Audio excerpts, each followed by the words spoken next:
Olá a todos, sejam bem-vindos a nossa terceiro vídeo da série Teoria Musical. Nós já abordamos alguns assuntos no início, né, no primeiro vídeo da aula 0, né, abordamos diversos assuntos.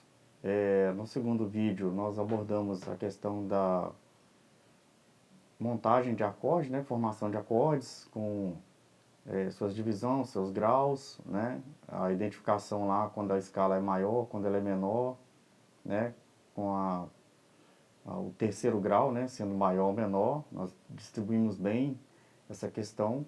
Hoje nós vamos falar sobre partitura, tá? Nós vamos dar uma introdução sobre partituras. Tem muita coisa para ser falado sobre esse tema, tá? Então, nós vamos abrir aqui com alguns itens, né? E na sequência nós vamos explicar mais detalhes, a gente vai acrescentar mais informações e tentar detalhar para os irmãos melhor como ler uma partitura, como executar bem o que está escrito ali e estudar em casa, né? Às vezes você está em casa estudando e tem alguma dúvida, então a gente vai tentar elucidar alguns pontos que facilitem o seu estudo, tá? E claro que assim, à medida que for necessário, a gente vai acrescentando novos tópicos, novos temas, né? E na medida do possível a gente vai acrescentar dados, né? Mais informações, que a gente pode dizer assim, para facilitar o dia a dia dos irmãos com relação à partitura. Antes de entrar diretamente no assunto partitura, tem algumas coisas que precisam ficar claras, né? Porque às vezes você acha assim, eu vou ler partitura, eu vou tocar por partitura e acabaram os meus problemas. Na verdade, não é bem assim que funciona, porque tem uma série de fatores que precisam ser considerados, né, para que você consiga executar bem uma partitura e, consequentemente, o louvor andar bem dentro daquilo que você está executando, tá? Então, assim, a gente já falou alguma coisa sobre prática de conjunto. Eu vou continuar batendo nessa tecla porque os irmãos precisam colocar isso em prática, tá? A prática de conjunto, você precisa tocar junto com os irmãos da sua igreja, não só na parte de culto, na parte de ensaio, mas às vezes no pré-culto ali, no pós-culto, né?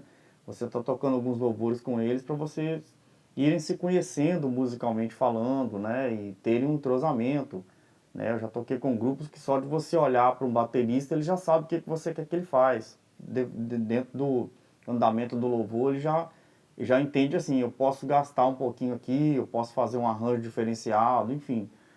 A gente só consegue isso com entrosamento, e esse entrosamento só vem com a prática de conjunto, tá? Por quê? Porque o ensaio, você fica ali muito limitado ao que está escrito no papel. Então, aproveitando que a gente está falando de partitura, então a gente tem muito esse detalhe de você ter uma partitura na mão, você executar essa partitura legal, né? E a coisa andar bem. Por que está andando bem? Porque está todo mundo executando o que está escrito no papel. A partir do momento que você não tem uma partitura, tem alguns louvores nossos que não são partiturados, né? Às vezes você é pego de surpresa, você vai fazer uma cantata, uma serenata, alguma coisa assim, e na maioria dos casos você vai precisar tocar de ouvido, você vai ter que dar uma improvisada ali. Então, você consegue executar bem aquilo se você tiver um grupo bem ajustadinho, né? Que se conheçam, enfim, que você consiga ter uma boa resposta desse grupo, né?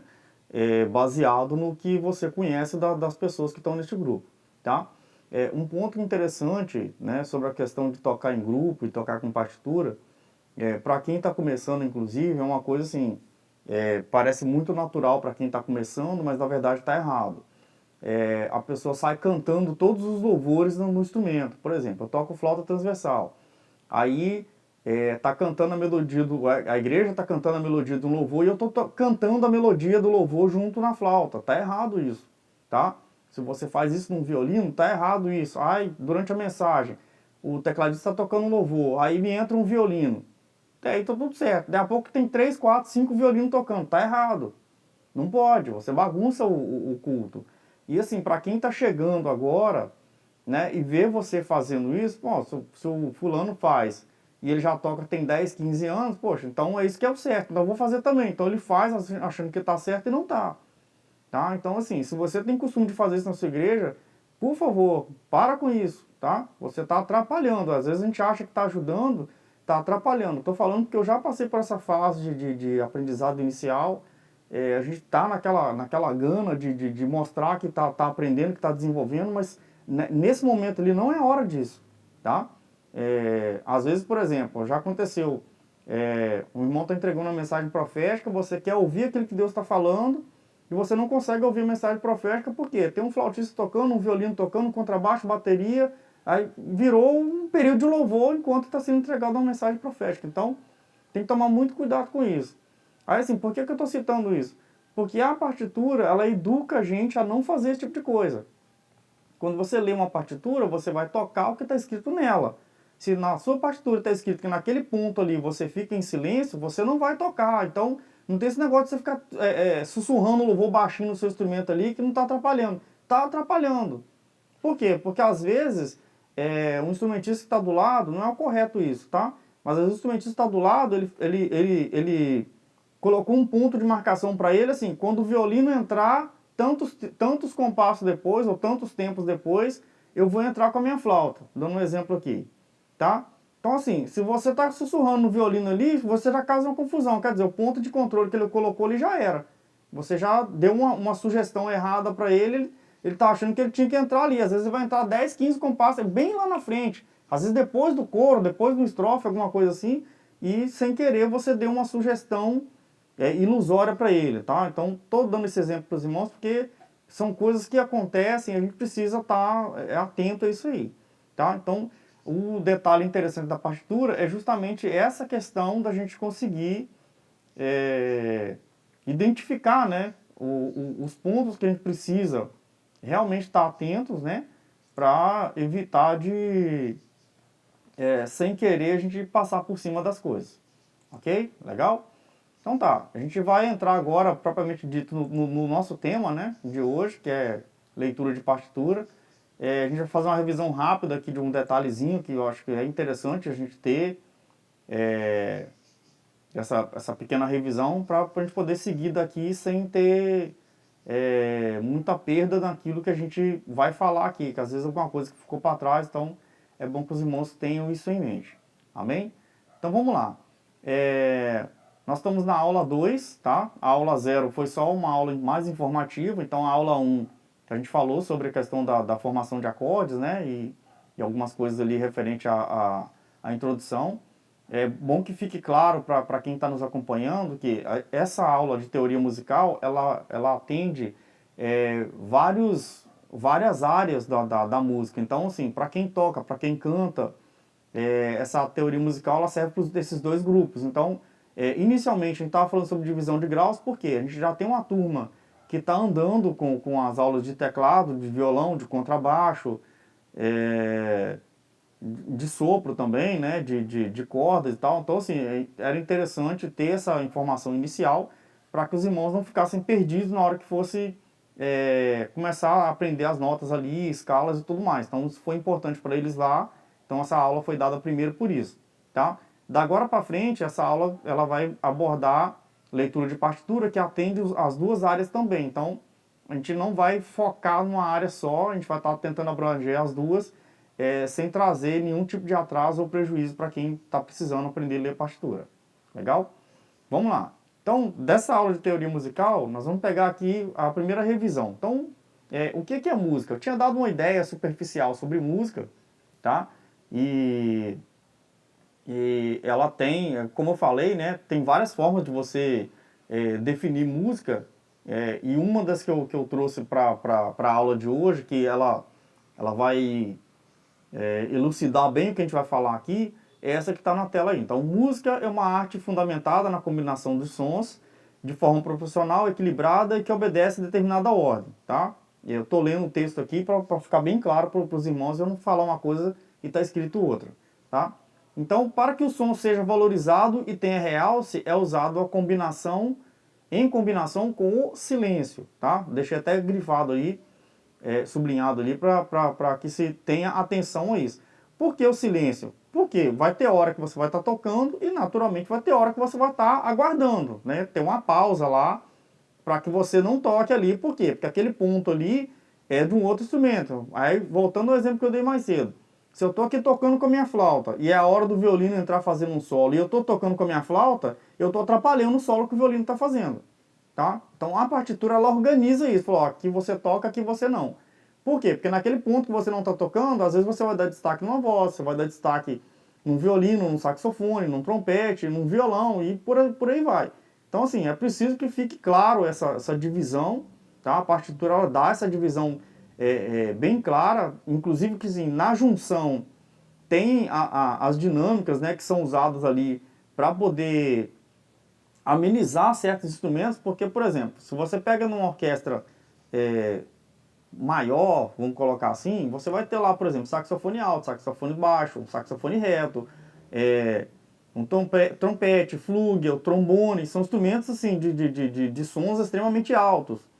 Né? Então, assim, dependendo da intensidade que o músico coloca ali na execução, ele sozinho ele mata metade da orquestra. Aí se juntar essa tropa toda que eu falei aqui agora, eles já vão matar o resto. Aí se você não ouve mais violino, não ouve violoncelo, você não ouve viola, você não escuta vozes, porque são instrumentos que ganham muito volume. E quando eles juntam, eles praticamente multiplicam o volume que eles estão produzindo. Né? E assim, aí o grupo de canto tem que se esgoelar para ver se a voz aparece. Então, não é normal isso, tá? Então, a partitura ela tem algumas dinâmicas, né, andamentos e outras funções escritas na partitura, justamente para poder conter os excessos, né, e para que a gente tenha um equilíbrio dentro daquilo que está sendo executado, ok? Então vamos lá. Dentro da música a gente tem a duração, que é o tempo que o som permanece soando, tá? Então se você dá uma nota longa, ela vai ficar ali tocando por um determinado tempo. Tá? E a partitura que determina quanto tempo que essa nota vai ficar lá, tá? A altura, se o som vai ser mais grave, se vai ser mais agudo, né? Então tem esse detalhe. A intensidade, se ele vai ser mais forte ou mais fraco, então não confundam grave e agudo com alto e baixo, tá? Com forte e fraco. São conotações totalmente diferentes, tá ok? Aí a qualidade do som, tinha até feito um comentário na aula passada, né, sobre você pode dizer assim, a cor do som, porque você consegue, é uma forma que você vai ter assim, de identificar, pelo som você sabe que é um violino que está tocando, né? Então assim, às vezes ele vai ter um som aveludado, ou um som mais metálico, né? Se você tem um som de cordas, por exemplo, você pega um violão, você tem um violão de nylon e um violão de aço, com corda de aço. Então assim, quem toca violão, quando você ouve tocando, você consegue identificar se o violão está com um encordoamento de aço, né? Ou parece que é um encordoamento de nylon, mas a gente consegue identificar com mais facilidade, quem já toca, né? Mas mesmo quem não toca, você ouve tocando, você já consegue perceber que é um violão tocando. Apesar de ser parecido, o som de uma guitarra, 99% dos casos, você consegue perceber mais fácil que aquilo é uma guitarra e não é um violão. O tipo de som ele é diferente. Então, essa facilidade que a gente vai ter de identificar esse som, né, a gente chama de timbre, porque pelo timbre, né, igual deu exemplo lá, como se fosse cores, você consegue identificar um tipo de instrumento e falar, instrumento tal que está tocando ali, tá? Vamos lá para a introdução da partitura propriamente dita, né? Agora a coisa vai apertar um pouquinho, tá? Então, partitura é uma representação escrita ou um sistema de escrita de música padronizada mundialmente, formada por 4 linhas, 5 linhas e 4 espaços. Como eu falei anteriormente, né, nas aulas anteriores. A partitura é como se fosse um dicionário de música, tá? Quando você vai para a escola lá no prézinho, né, a professora vai começar a te ensinar as letrinhas, né? Aí lá no primário começa a juntar as letrinhas, formar a sílaba, né? E da sílaba formar as palavras, das palavras as frases e aí, por aí vai, tá? Aí você fala assim, ah professor, mas aí a criança já chegou na escola falando, tá? Tudo bem, mas ela chegou lendo? Né? Então a leitura você desenvolve com o tempo, a fala você vai ouvindo, né? E a leitura você desenvolve com o tempo. Então, com relação à música não é muito diferente. Às vezes você, lá com seus 3, 4 aninhos, você já cantarolava alguma coisa, com 5, 6 anos você já cantava na igreja. Já vi casos assim, de criança de 3 anos já faz solo na igreja. É um negócio um pouco diferente, mas acontece, tá? Só que assim, ler partitura não. Com a partitura, com o tempo você vai pegando. Às vezes você começou a catar uns pedacinhos aqui, outro ali na internet e saiu lendo alguma coisa. Mas tem coisas que você vai precisar estudar para você descobrir o que, que é. Às vezes você vai ver um desenho na partitura que você nunca viu na vida. Aí você toma aquele susto e, ai meu Deus, o que, que é isso agora? Então, às vezes você vai precisar de uma pessoa que entenda, né, da leitura de partitura para a gente poder ter uma noção plena do que realmente está sendo que está escrito ali, como que eu vou fazer para executar aquilo que está escrito ali, tá? Então, é isso. Então, esse conjunto de 5 linhas e 4 espaços é conhecido como pauta ou pentagrama. Então, o que está na tela de vocês aí agora é uma pauta ou um pentagrama. Isso aí não é uma partitura, tá? É só para vocês conhecerem que ela começa a ser montada assim. Você precisa das 5 linhas e dos 4 espaços, tá? Então, assim, você identifica sempre de baixo para cima, tá? Se você aprendeu alguma coisa sobre partitura e você aprendeu diferente disso, então esquece que você aprendeu porque está errado, tá? A gente não lê partitura de cima para baixo, a gente lê partitura de baixo para cima. Sempre, tá? Isso é uma regra básica, geral, e você não pode fugir dela, tá bom? Tô dando essa dica para vocês para não ter confusão, porque depois de um tempo você perde um pouquinho a referência, aí você vai começar a fazer confusão com as coisas e você acaba se perdendo. Legal? Então vamos lá, continuando aqui, né? Isso aqui é uma partitura que a gente tá usando, um trecho de partitura, né? Vamos colocar assim, que a gente está usando para identificar alguns pontos, tá? Então o primeiro símbolo aí, parece um S aí no início dessa pauta, é a chamada clave, tá? A gente vai ver isso com mais calma depois. Então, primeiro você vai ter a clave, tá? Na sequência da clave, você vai ter a fórmula de compasso, tá ok? Que esses dois números 4, um em cima do outro aí. Depois eu vou explicar direitinho o que, que é isso. Na sequência, na parte de baixo aí, você já vai ter 3 notinhas na sequência, tá? Mais na frente tem um traço de fora a fora, de cima para baixo, né? É a chamada barra de compasso, tá? Aí esse espaço que tem entre essa barra de compasso até o final, lá onde está escrito barra dupla, é o que a gente chama de compasso, tá?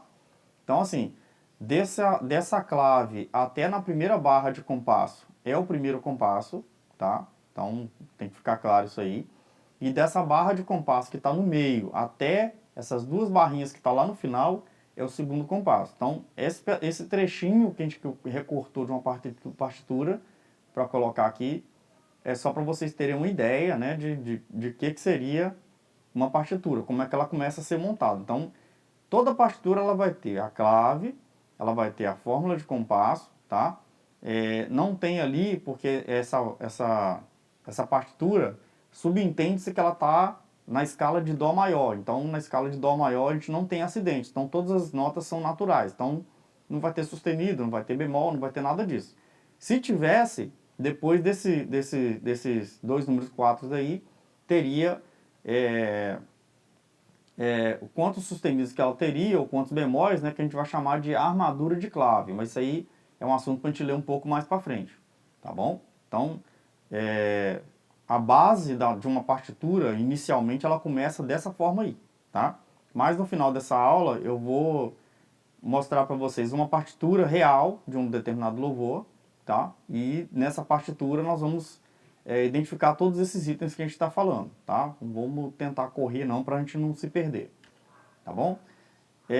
Na partitura, a gente tem o que a gente chama de linhas suplementares, tá? Que seriam notas que ficam acima da partitura e notas que ficam abaixo, ficam acima da pauta ou abaixo da pauta, tá? Então, isso aí é uma coisa que a gente precisa tá atento com isso para a gente não se perder. Então, as notas que ficam acima da pauta são as notas que a gente chama que ficam nas linhas superiores, e as notas que ficam abaixo, né, são as linhas inferiores, tá?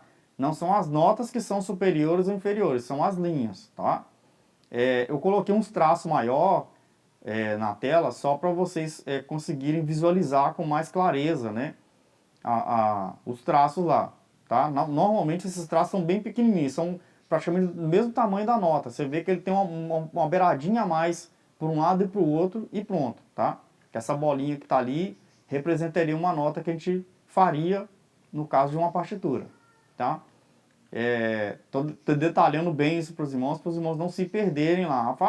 O irmão colocou um traço lá do tamanho do mundo, aí não sabe nem o que ele está falando. Então eu coloquei maior justamente para a gente poder conseguir visualizar, né? Tem alguns irmãos que estão assistindo essas aulas em celular, então com os caracteres muito pequenos fica ruim para poder enxergar. Então eu vou falar, não, cara, a notinha está cortada no meio, eu falo, não estou vendo nada lá, só tem um borrão lá. Então eu coloquei maior justamente para isso mesmo, tá? Só para os irmãos conseguirem visualizar melhor e ter uma ideia mais plana do que a gente está mostrando ali, ok? Então vamos lá. Clave é um sinal colocado no início da pauta, tá? Ou pentagrama, né? Repetindo tantas vezes quanto tem a peça musical. Ou seja, se eu coloquei nessa pauta uma clave de sol, nessa pauta até o final da partitura ela vai ser clave de sol. Ela não vai mudar para clave de fá, para clave de dó, seja lá o que for, tá?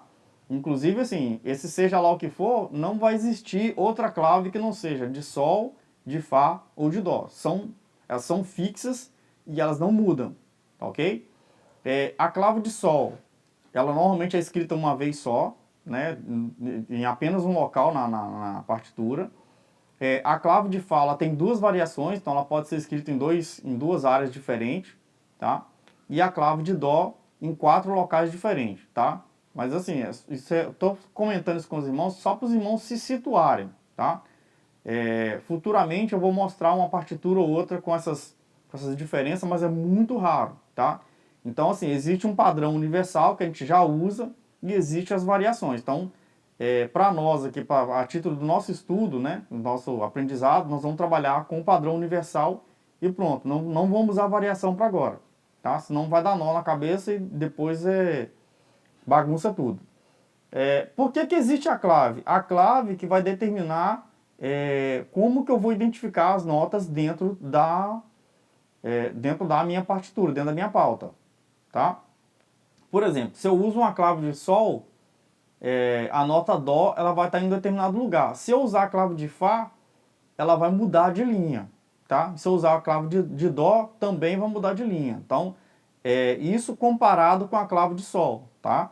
Não é que a nota deixe de ser a nota, só que a clave de sol ela é uma clave mais alta, a clave de fá é um pouco mais baixa e a clave de dó é um pouco mais baixa que a clave de fá. Então, a tendência é você meio que arrastar as notas para baixo para um determinado instrumento conseguir executar ela na altura que aquele instrumento realmente executa. Por exemplo, um trombone é um instrumento mais grave. Então, normalmente, ele vai estar usando uma clave de Fá ou, em alguns casos, na clave de Dó. Só que aí, assim, se eu pego uma flauta, já é um instrumento mais agudo. Então, a flauta, ela obrigatoriamente vai estar na clave de Sol, tá? Muito, mas muito raramente ela pode aparecer numa clave de Fá. Mas isso, assim, seria uma loucura do compositor fazer isso aí, tá? Porque normalmente a flauta vai estar na clave de sol, tá? Da mesma forma que quando eu pego vozes, como é que eu vou ler uma partitura? Onde é que eu acho minha voz? As vozes masculinas vão estar sempre na clave de Fá, tá? Seja ela tenor, barítono ou baixo, vai estar sempre na clave de Fá. E as vozes femininas vão estar sempre na clave de Sol, que seria o sopranino, soprano e o contralto, tá? E tem o mezzo-soprano também. Então, essas 4 vozes femininas estariam na clave de sol, sempre, tá? Isso aí são coisas que não mudam. Talvez, né, um compositor ou outro, por algum capricho, mude uma voz dessa para uma determinada clave, porque ele queria uma voz feminina mais grave. Mas quando você precisa de uma voz feminina mais grave, automaticamente você pega um tenor que faria, vamos dizer assim, o grave do contralto. Então, não teria necessidade de eu mudar essa voz feminina de lugar, sendo que eu tenho uma voz masculina que faria esse papel para mim, tá? Então, é só a título de conhecimento mesmo, tá? Então vamos aqui, a clave de sol, tá? Partindo do princípio que a gente tem as 5 linhas e os 4 espaços, a clave de sol, ela é armada desse jeito que está aí. Então, é como se fosse um S invertido, né? Se vocês quiserem, depois podem até testar, treinar, né, o desenho da clave de sol para vocês irem acostumando, tá? E aí, assim, onde é que eu sei que eu vou ter uma nota, como é que eu vou identificar as notas na partitura? Muito simples. A clave de Sol, primeiro você identifica a nota Sol, tá? Que é o seu ponto de partida. E com base nela para cima ou para baixo, você vai identificar as demais notas, ok? Então a nota Sol, ela fica onde a clave de Sol faz uma cruz no meio dela ali, no miolo, tá? Então vocês vão ver que tem aquela curvinha inicial do primeiro S dela lá, tem um corte no meio, e esse corte no meio está cruzando uma linha. Então onde ele cruza essa linha, que faz o sinalzinho de mais ali, ou o sinal da cruz, como alguns falam, né? Essa linha especificamente você vai dar o nome dela de Sol, tá? Da nota Sol. Então, abaixo de Sol eu vou ter o Fá, e abaixo do Fá, automaticamente eu vou ter o Mi, tá? Então, assim, só para os irmãos se situarem, na clave de Sol, que é a que a gente mais usa, né, na maioria dos casos, então assim, você vai ensinar música, normalmente assim, a primeira coisa que se ensina é a clave de Sol, porque ela é mais fácil de se aprender, tá? As outras claves, depois você se acostuma com ela, mas inicialmente a clave de Sol. Para quem vai fazer aula de canto, tá?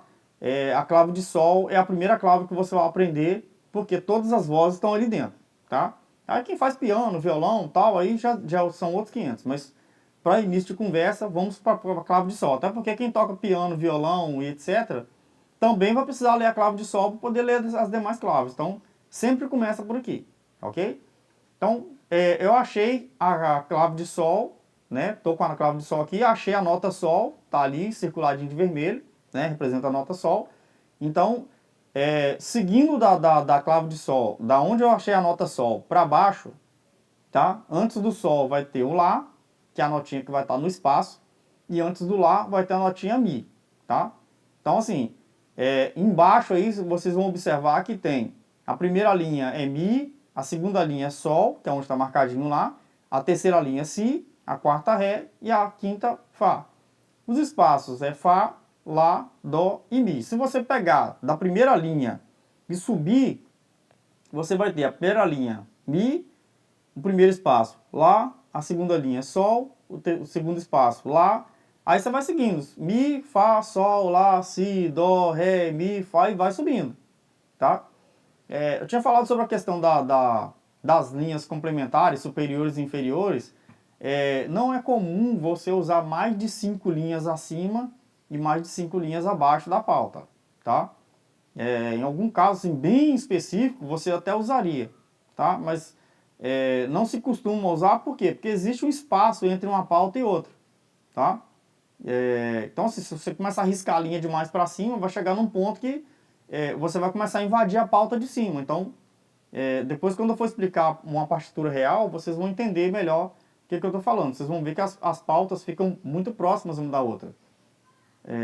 Aí eu monto a partitura e aquelas pautas uma próxima da outra, você sai riscando linha para cima ou para baixo, daqui a pouco você olha lá, você não sabe se aquelas notas que estão ali faz parte da pauta de baixo ou se faz parte da pauta de cima, que já está uma colada na outra. Então, tem que se evitar isso aí para a gente não ter problemas futuros, ok? Vamos lá. Então, a disposição das notas na clave de Sol ficaria da seguinte forma. Eu vou ter as linhas inferiores e as linhas superiores, ok?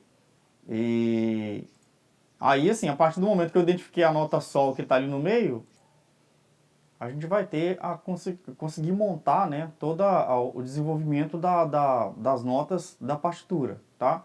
Então, pegando lá embaixo, do lado esquerdo ali, as notinhas brancas, eu coloquei com cores diferentes para a gente poder identificar com mais facilidade, tá? Então, as notas que estão de branco na parte de baixo estão nas linhas inferiores, tá? E as notas que estão de vermelho lá em cima, do lado direito, estão nas linhas superiores, ok? Então, seguindo ali, a gente vai ter Fá, Sol, Lá, Si, Dó e Ré, que estão nas linhas inferiores, tá? Aí na primeira linha, como eu tinha dito anteriormente, né? O Mi, na segunda linha o Fá, o Sol, Lá, Si, Dó, Ré, e assim vai até chegar no Ré lá em cima, que já está nos agudos. Lembrando que quanto mais para baixo da pauta eu chego, mais grave fica meu som, tá? E quanto mais para cima, mais agudo e naturalmente mais alto. tá? Então, só para os irmãos se situarem aí. Então, seguindo, para a clave de Fá, a clave de Fá ela já tem uma escrita um pouquinho diferente, né? O desenho é diferente, naturalmente, né?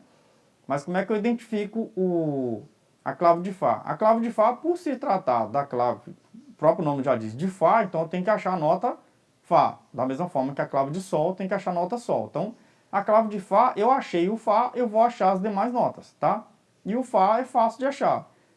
A clave ela é escrita com parecendo uma interrogação ao contrário, e esses dois pontinhos. Então, entre esses dois pontinhos, a linha que está passando entre eles é denominada nota Fá, tá? Então, se ela mudar de posição, igual eu falei que ela pode ser escrita em mais de uma posição, né? Se ela mudar de posição, o lugar onde ela tiver, que a linha estiver passando por esses dois pontinhos, ali você determina a nota Fá e automaticamente você vai fazer a mesma coisa que a gente fez na clave de Sol. Você vai identificar as notas para cima e para baixo da partitura.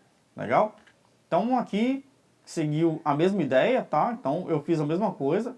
Observem que as notas que estão abaixo da pauta já mudaram, tá? Na clave de Sol, ó, a primeira nota lá é Fá.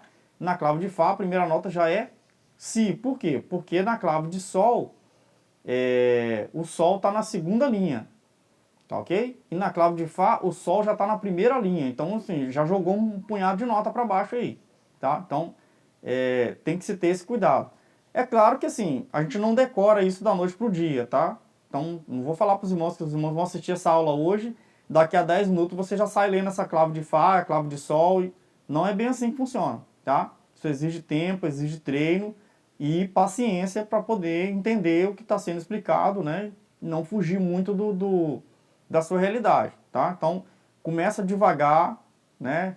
O irmão deu uma aula de partitura lá, agora eu vou pegar uma partitura lá de 20 páginas e já vou sair lendo ela. Não é bem assim não, tá?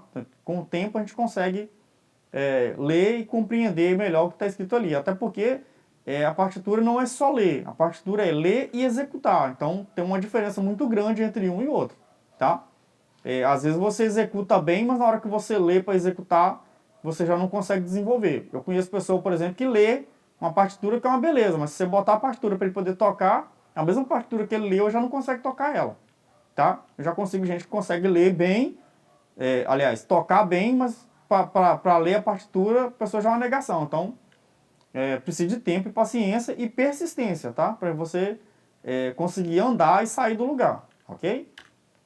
Vamos lá, clave de Dó, tá? Clave de Dó, ela é um pouquinho esquisitinha também, mas ela tem, todas as claves ela tem um ponto de entrada, vamos colocar assim, né? Um ponto de referência para a gente poder identificar a nota. Então, semelhante às outras duas claves, a clave de Sol você identifica a nota Sol, a clave de Fá você identifica a nota Fá, naturalmente, e a clave de Dó, naturalmente, a nota Dó. Então, aonde tem essa setinha ali, ó, onde a setinha está beliscando a linha, tá? Que ela passa no meio da setinha ali é a nota Dó. Então, é a mesma coisa. Então, dali, a partir da nota Dó, eu determino as notas para cima e para baixo dela, para a gente poder identificar, tá? Então, a grosso modo, seria nessa sequência aí, tá? Então, para todas as claves, tem isso aí.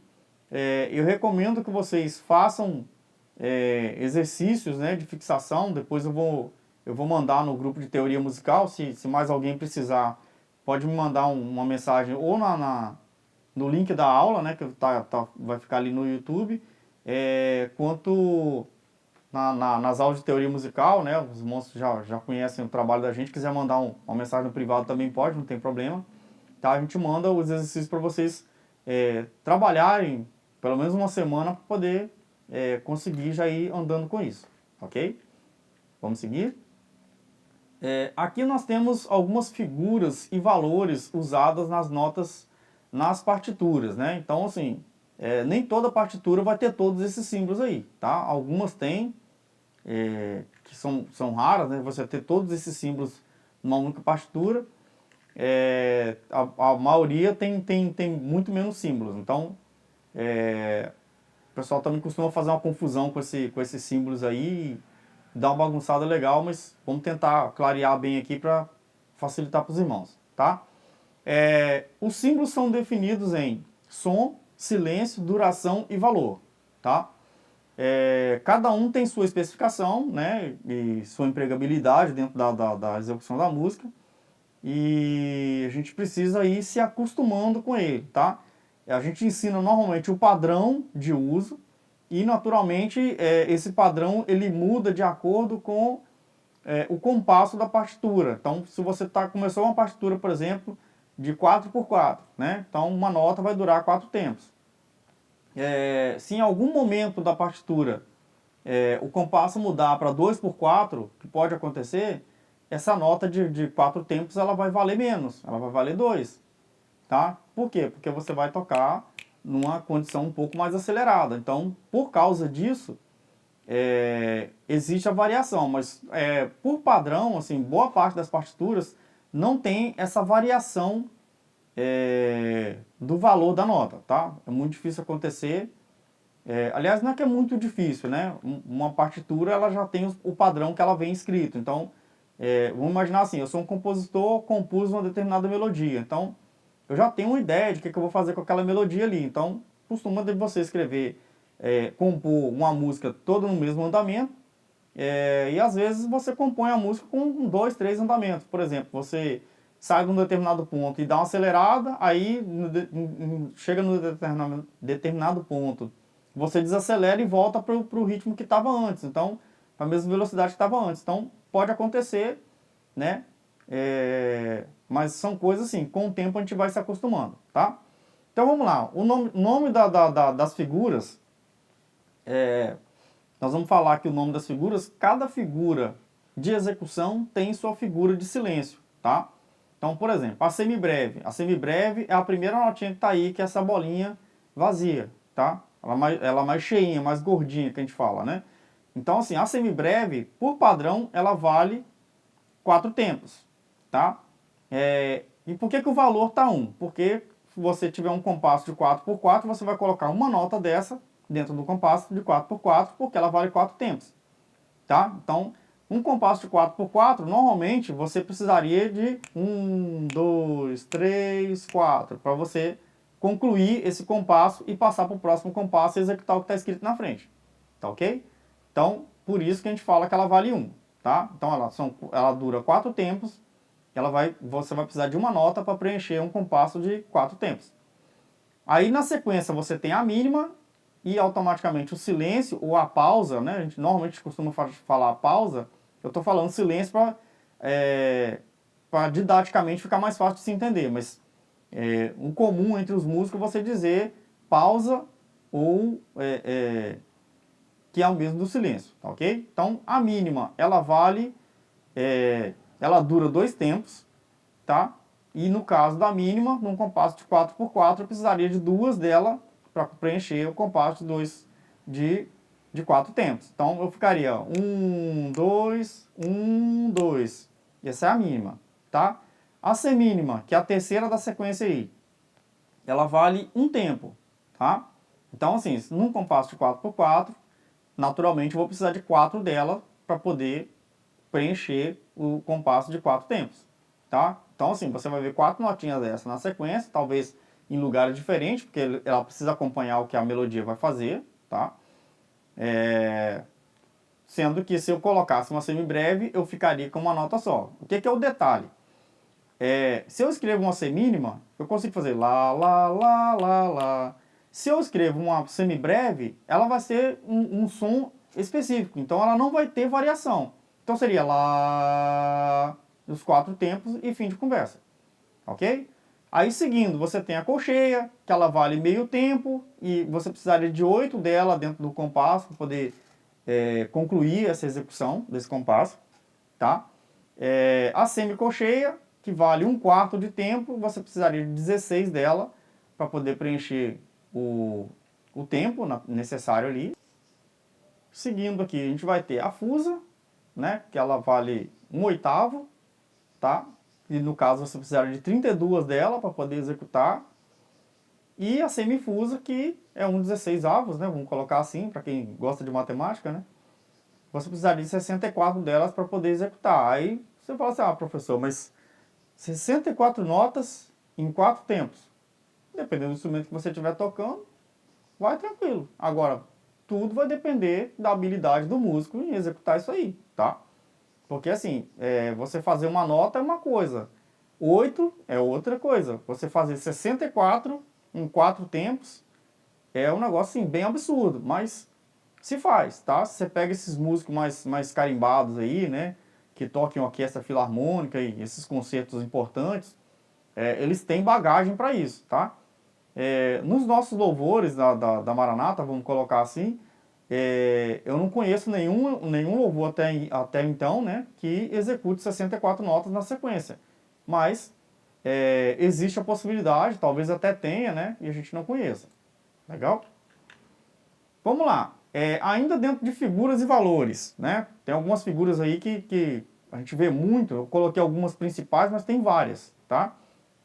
Então a primeira figurinha lá do lado esquerdo é o ponto de aumento. Então você vai ver a notinha, né? Com aquele cabinho ali e um pontinho do lado, tá? Isso aí quer dizer que é um ponto de aumento. Ou seja, essa nota que está desenhada ali perto do ponto de aumento, eu acabei de falar que ela vale 2 tempos, não é isso? Vamos conferir ali, ó. A mínima, né? Ela está valendo ali 2 tempos, vai precisar de 2 dela para um compasso de 4x4, ok? Então assim, quando eu tenho um ponto de aumento, quer dizer o seguinte, que essa nota vai valer o que ela representa, que são 2 tempos, mais a metade dela. Ou seja, se eu tiver uma nota dessa numa partitura, eu vou executá-la por 3 tempos. Por quê? A metade de 2 é 1.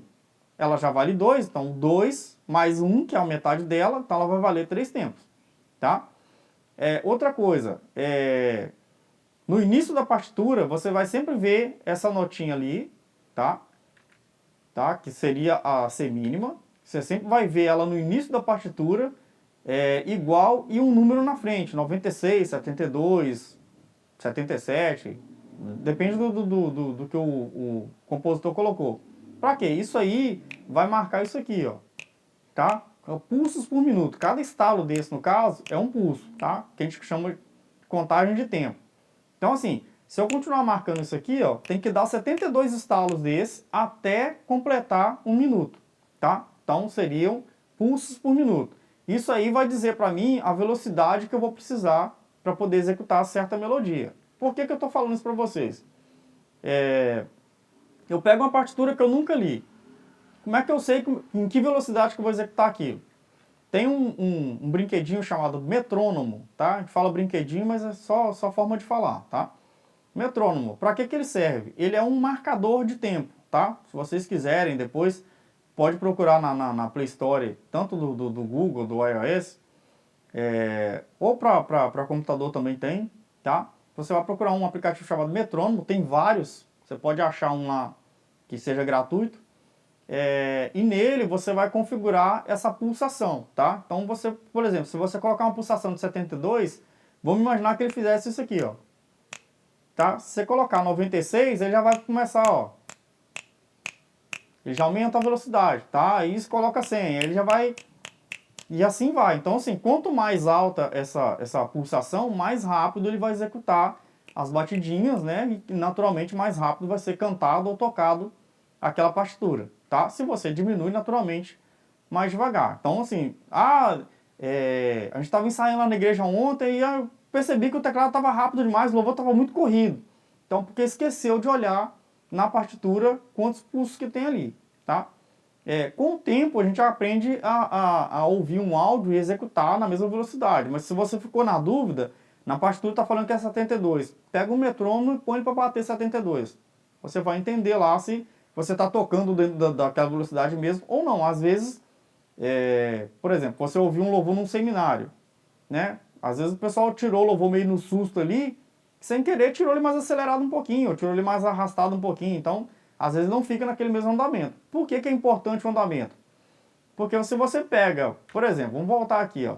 Se você pega uma partitura, por exemplo, que tem essa fusa, né? Para violino costuma ter muito disso. Tem a fusa lá. Você tem que fazer 32 notas em 4 tempos. Então, assim, quanto mais rápido o louvor estiver sendo executado, mais rápido você vai precisar fazer essas 32 notas.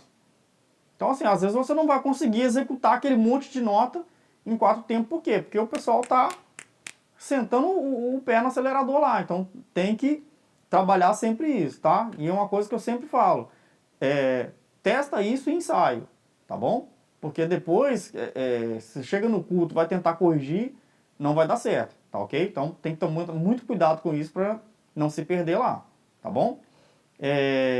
Você tem aquele sinalzinho de maior ou menor, tá? Aí assim, costuma das vezes ele tá numa notinha só, ou às vezes ele começa numa nota e ele estica até lá na frente. Quer dizer, você vai começar a subir daquele ponto ali e vai subindo, subindo, subindo até chegar no final, tá? Tem um símbolozinho também, ficam dois traços, né? Você tem esse sinalzinho de maior, que ele vai aumentar perdão, o sinal de menor, né? Ele vai aumentar o volume ali, e às vezes na frase de baixo não vai ter o símbolo, mas vai ter dois traços correndo a pauta de fora a fora. Quer dizer que você vai continuar naquela crescente, você não diminui, tá? São coisas que precisam ser observadas. Um é para subir, o outro para descer, tá? Uma outra coisa comum também na partitura é esse arcozinho que tem em cima da nota. Às vezes ele fica embaixo, né? Dependendo do tipo da partitura, da posição que as notas estão, esteticamente fica mais bonito ele ficar por baixo. Então, às vezes, você vai ver uma partitura com a ligadura por baixo, às vezes você vai ver a ligadura por cima. Então, é só uma questão de estética mesmo, tá? Um outro negócio que é bem comum é esses dois pontinhos que tem no final da pauta ali, chama ritornello, tá? O ritornello quer dizer o seguinte, que você chegou naquele ponto, você vai voltar lá no começo, tá? Tem uns outros também, por exemplo, o single e o DS ao coda, né, que é do single ao coda, ou seja, você vai pegar daquele símbolo que está escrito ali naquele trecho, tá? E vai executar. Aí lá no final de um determinado ponto, você vai ver escrito assim, DS ao coda, quer dizer, do símbolo ao coda. Você vai voltar lá naquele símbolo que está lá em cima e vai seguir até uma outra marcação que tem e vai seguir dali em diante. Então é tipo como se você fizesse um bis, tá? É mais ou menos isso, tá? Não é exatamente assim, mas a grosso modo, só para vocês terem uma noção melhor, seria isso, tá? Do lado direito aí tem algumas escritas aí, né, que chamam dinâmicas. E essas dinâmicas é interessante a gente conhecer porque você vai ver lá o FFF, quer dizer fortíssimo, que você vai executar assim com o máximo de volume que você conseguir naquele ponto. Aí tem o fortíssimo, o forte, o meso forte. São símbolos que tem na partitura. Não vou gastar muito tempo nisso aqui, porque mais pra frente a gente vai ver isso com detalhes, né? A gente vai estudar melhor as partituras e vai ter uma noçãozinha melhor, tá? Então, são coisas que tem. Então, só para vocês acompanharem aí, esses de cima são mais altos e os outros de baixo, naturalmente, mais baixos. Então, só para vocês terem uma noção de diferença. Por exemplo, o piano, por exemplo, é um som mais baixo, o F é um som mais alto. Então, assim, o piano é mais tranquilo e o forte é mais, vamos dizer assim, mais intenso, né? Não vou dizer gritado, que não é essa a expressão que a gente usa em música. Mas, assim, ele é mais intenso, ele chama mais atenção porque ele é bem mais alto mesmo. Legal? Então vamos aqui, vamos analisar uma partitura rapidamente aqui, a gente já está se encaminhando para o final da nossa aula. E nós temos aqui a partitura do louvor Regozijai-vos, ok? Então o Regozijai-vos tem alguns pontos na partitura que a gente analisa, né? Então em cima lá do lado esquerdo está escrito coro ali, então por que está escrito coro lá? Porque essa partitura é para vozes, tá? Se fosse uma partitura de coro e piano, estava escrito coro e piano, flauta, violino e por aí vai. Então, ali a gente já sabe que é uma partitura para voz. Outra coisa, do lado direito, você vai ver ali o nome do compositor, quem foi o que fez o arranjo vocal, quem que fez a orquestração, ou seja, quem que montou os arranjos de instrumentos, né, para ela. Então, são informações que a gente vê logo no cabeçalho da partitura. Nas próximas páginas, a gente já não vai ter isso aí, tá? Mas são coisas que a gente precisa ver, tá? Então, vamos seguindo lá.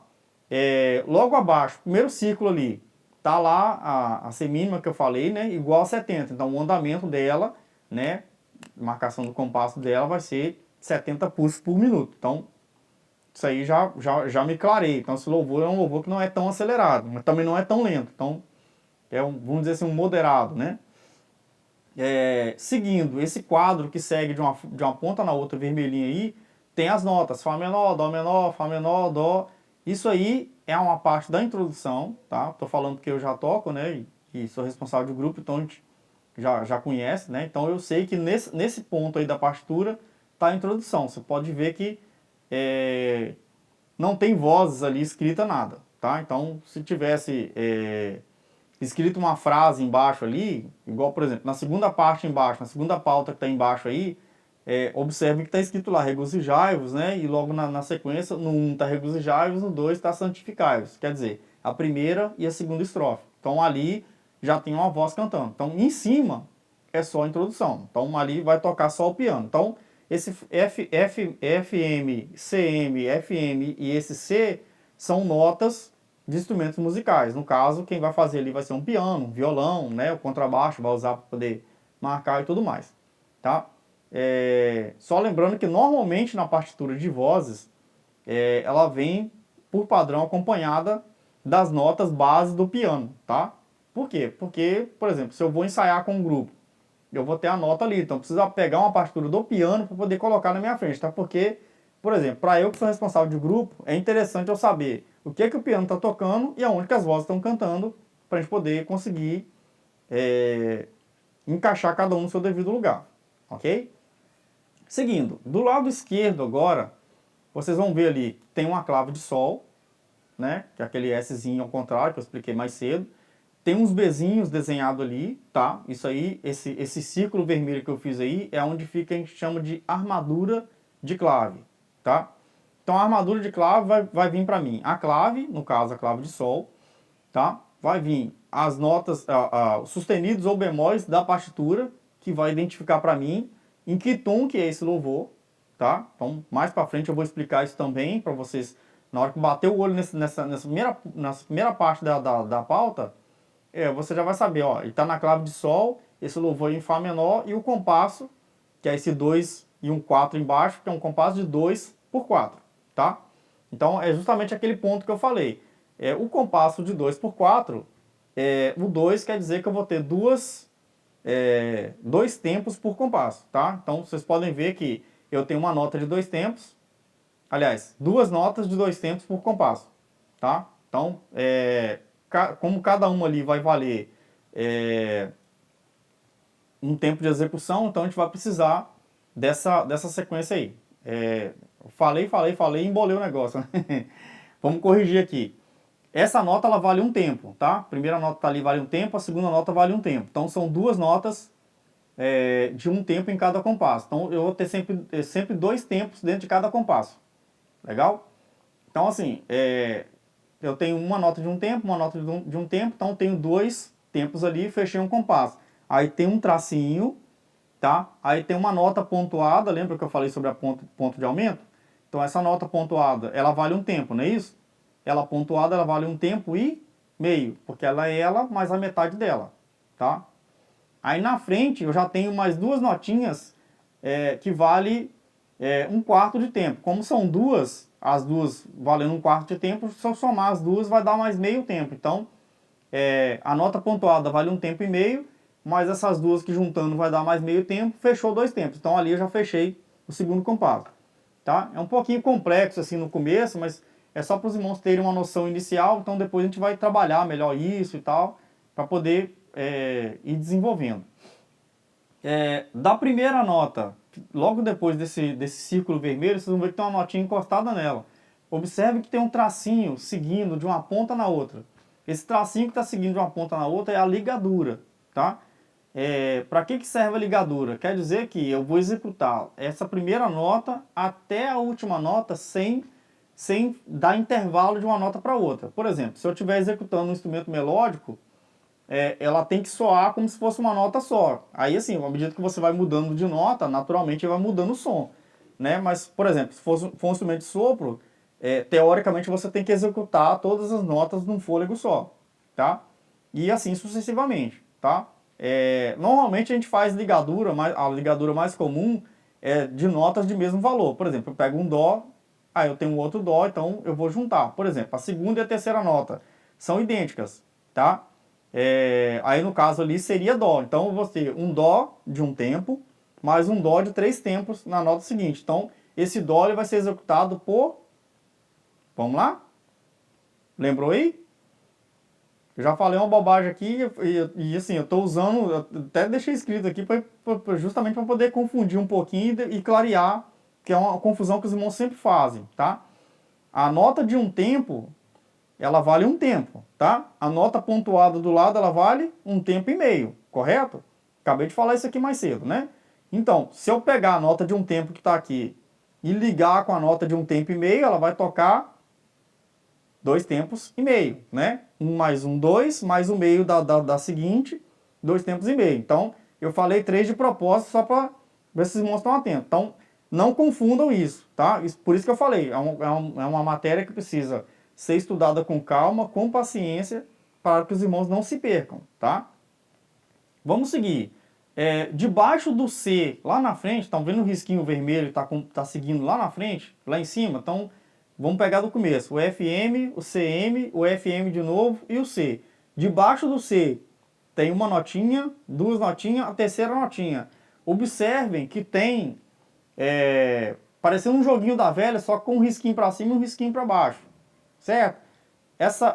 Esse símbolo eu não coloquei lá, depois eu vou explicar direitinho, tá? Esse símbolo, ele é chamado de biquadro, tá? Depois eu vou explicar direitinho o que isso faz aí, tá? Não vou entrar muito nisso para a gente não perder muito tempo. Seguindo, na parte de baixo já tem uma clave de Fá. Ah, professor, o senhor falou que não muda de uma clave para outra. Perfeitamente, não muda. Essa clave de Fá, ela está aí por quê? Quem são as vozes que cantam na clave de Fá? Alguém lembra? As vozes que cantam na clave de Fá são as vozes masculinas, tá? Então, se vocês pegarem o áudio do louvor Regozijai-vos, vocês vão perceber que essa primeira frase é só os varões que cantam, tá? Então vai estar cantando ali tenor, barítono, baixo, que canta ali, tá? Então, só para os irmãos não se perderem. Então, ali só tem a clave de Fá, porque é a clave dos varões, tá? Aí o que aconteceu com o piano? O piano está usando as notinhas que está escrito em cima ali, tá? Então continua o FM, que é o Fá menor, o CM, que é o Dó menor, então ele vai seguir na grade ali, ele não precisa de executar nada do que está desenhado ali embaixo, porque o que está desenhado ali embaixo, as notinhas que estão desenhadas ali embaixo, são para as vozes cantarem. Ok? Então, observem também que logo no início aí tem um MF afirmativo, tá? Que é meio forte, daquele MF que a gente viu na grade anterior, né? E o afirmativo. O afirmativo é uma matéria que a gente vai passar depois, porque a gente vai trazer alguns exemplos práticos, né? Dessas expressões, né? E naturalmente os irmãos vão entender com mais clareza, tá? Vamos lá para a segunda parte. Então aqui, nesse trecho aqui, observe que aqui, ó, a gente está no compasso 9, tá vendo que no segundo ciclo do lado esquerdo tem um 9zinho em cima aí? Esse 9 aí quer dizer o número do compasso que você está começando a pauta, tá? Tem algumas pautas que tem o número de compasso por compasso. Essa pauta especificamente, ela tem o número do compasso apenas no início, ok? Então vamos lá, do compasso 9, na próxima pauta ela já começa no compasso 17. Aí observe que na parte mais embaixo já tem o número 25. Então se eu contar ali 17, aí tem um tracinho ali na frente, então o próximo é 18, mais um tracinho 19, 20, 21, 22, 23, 24 e naturalmente quando eu chegar na pauta de baixo, eu estou no compasso 25, tá? Depois a gente vai passar uma partitura mais tranquila para a gente poder identificar isso aí, ok? Então, vamos seguir. No compasso 25, tá? Que seria essa pauta que está na parte de baixo da tela aí. Vocês vão ver na parte de cima aí tem um AB, que seria um Lá bemol, o EB, que é um Mi bemol, o E0, que é um Mi diminuta, e o FM7, tá? Aí, professor, você está falando grego, é só para os irmãos acharem onde que eu tô, tá ok? A partir desse FM7, que é um Fá menor com a sétima, observem que tem um sinalzinho, né, parecendo um Vzinho deitado aí, aberto até lá na frente. Quer dizer, nesse ponto aí, as vozes elas vão crescer. Legal? É aquele andamento que eu falei lá, né, que ele faz a dinâmica de crescente, tá? Se ele fosse o contrário, você começaria alto e vai descer as vozes, tá? Então é só para os irmãos entenderem. A gente está vendo uma partitura real aqui, só para os irmãos realmente terem uma noção do que a gente está falando, tá? Então aqui a gente segue para a próxima parte do louvor, que aqui já está cantando o coro e tudo mais. Aí eu queria vir no final aqui, ó. No final, vocês vão observar que lá no finalzinho, no cantinho direito, deixa eu até tirar minha câmera aqui, ó.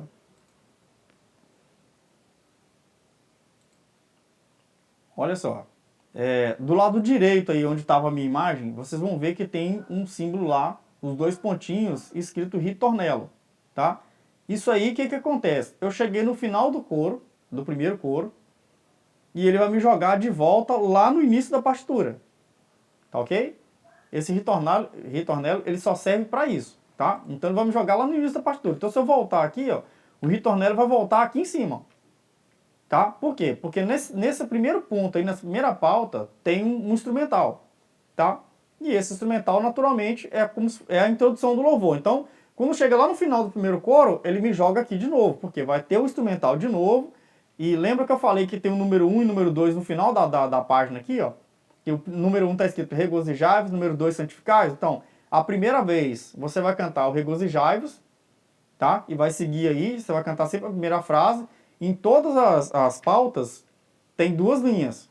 Estão vendo? Tem lá, ó, esperai, renovai, e na próxima, sobre as nuvens, no próximo preparai-vos. Então, é isso, tá? Então, na primeira vez você vai cantar a primeira linha, chegou lá embaixo no ritornello, você vai voltar aqui em cima, vai passar pelo instrumental, na hora que terminar o instrumental, você vai entrar cantando a segunda linha, e você vai seguir a partitura cantando a segunda linha até o final do louvor.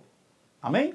Eu não coloquei o louvor todo aqui porque ele é um pouco extenso e a nossa aula ia ficar muito maior do que já ficou, né? A nossa intenção era gravar aulas de 30 minutos, mas como era a primeira aula sobre partitura, a gente tinha bastante coisa para poder informar, então eu achei interessante a gente dar uma trabalhada melhor nesse assunto dessa forma. Legal? Então vamos lá. Concluindo a nossa aula de hoje, né? A gente viu algumas propriedades da partitura, tá? Tem muita coisa que a gente ainda precisa aprender, né? Precisa entender. Nem sempre a gente vai pegar uma partitura que tem todos os símbolos que a gente conhece, tá? Então é muito importante a gente estar sempre procurando conhecer os outros símbolos, né, da partitura. De preferência, símbolos de partitura que você já está tocando. Porque, por exemplo, não adianta eu querer estudar um assunto que eu não tenho como executar. Tá? Por exemplo, eu vou enfiar a cara em harmonia musical para aprender acordes, por exemplo, que nos nossos louvores não pedem. Então, de certo modo, você fica desperdiçado. Tá? A gente sempre ouve falar que conhecimento não ocupa espaço, né? Realmente não ocupa. Mas assim, toma tempo, tá? Então assim, eu tenho tempo. Então usa seu tempo para estudar música. Eu não tenho tempo, então procure estudar aquilo que você realmente tem necessidade de executar no dia a dia, para que você não tenha perda de tempo, né? Vamos colocar assim, tá? Então assim, é muito importante a gente estar procurando mais informações sobre o que está sendo estudado. Eu conheço muitos professores, né, que prendem o aluno na aula dele, ó, se você quiser aprender tem que ser comigo. Eu não vejo assim, eu acho que se você buscar outras fontes, talvez você tenha uma clareza melhor do que você tá tentando aprender, tá? Aqui a gente está passando o conhecimento dentro daquilo que a gente usa no dia a dia, tá?